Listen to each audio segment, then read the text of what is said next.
Her name is not given in scripture. She was a slave girl in a male-dominated society. She was in a foreign land with foreign gods and a foreign culture. She had to learn a foreign language. She was living in a house of an arrogant army commander who was suffering from a contagious disease. The odds were totally against her, but she was carrying a message of transformation. She was carrying a message of hope. She was carrying a message of healing to an ailing army commander. The Bible records in the book of 2 Kings chapter 5 from verse 1 to 4 that now Naaman was a commander of the army of the king of Aram. He was a great man in the sight of his master and highly regarded, because through him the Lord had given victory to Aram. He was a fierce soldier, but he had leprosy. Now bands of raiders from Aram had gone out and had taken captive a young girl from Israel, and she served Naaman's wife. She said to her mistress, "If only my master would see the prophet who is in Samaria, he would cure him of his leprosy." Naaman went to his master and told him what the girl from Israel had said. The girl was indeed justified in doing nothing about her master's situation. After all, her circumstances were worse off. She could have allowed bitterness to take over her mind. She had every reason to be worried about her own family that was in Israel. Her future was at stake. The prospects that she harbored were shattered. She might have wished Naaman dead. She was, however, a leader of repute. She chose to be driven by kindness and love rather than bitterness. The welfare and betterment of others was central to her than anything else.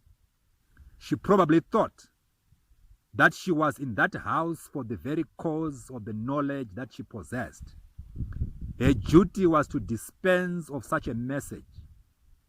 She had faith in her God, and she was moved to make a confession and a contribution.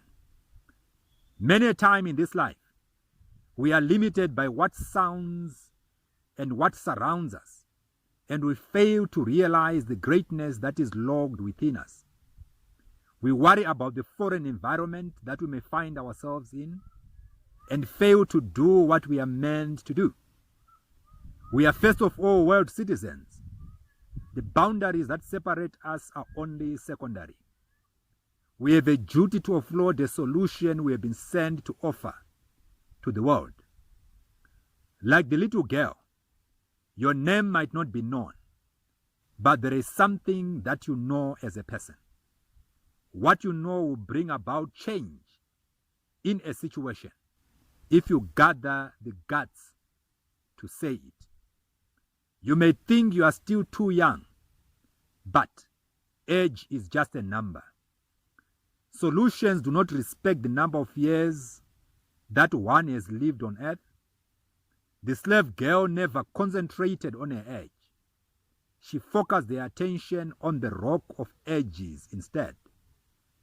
She knew fully well that she represented the ageless Creator. Naaman was indeed a man of authority, but the girl knew that authority or no authority, her master needed help. It doesn't matter how much influence other people might have. Raise your head high if you have a solution to proffer to their problem. There is no age limit to faith. Faith is not limited to a particular location. Faith doesn't respect titles either. Likewise, there is no age limit to leadership. Leadership is not limited to location or to title. Help where you must. Act where you must. The fate of the mighty commander rested in the knowledge that the little girl possessed. Naaman was helped because the little girl played a part. You must likewise play your part. Your conviction in what God can do, coupled with courage to declare things as they are, will always carry the day.